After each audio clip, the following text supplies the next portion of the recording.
Kalunos-lunos ang sinapitan ng mag-amang parehong person with disability matapos silang matrap sa kanilang nasusunog na bahay sa Barangay Linaw, Ormoc City. Kinilala ang mga biktima sa mga alias na Lino, 90 anyos, byudo at PWD, at Jojo, 48 anyos, walang asawa at isa ring PWD. Pareho silang residente ng Barangay Linaw sa nasabing lungsod. Batay sa ilang testigo, nagsimula ang sunog sa kusina ng bahay.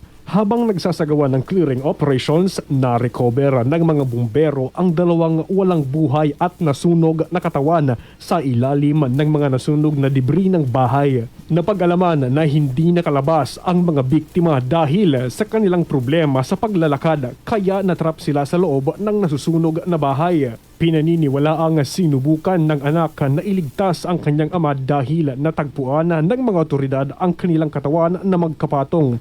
Tinatayang umabot sa 8,750 pesos ang halaga ng pinsala ng sunog na pinaniniwala ang nagsimula sa naiwan na nilulutong pagkain. Kasama mo sa RMN Tacloban, Radyoman Chester Sanita, Tatak, RMN. RMN Network News.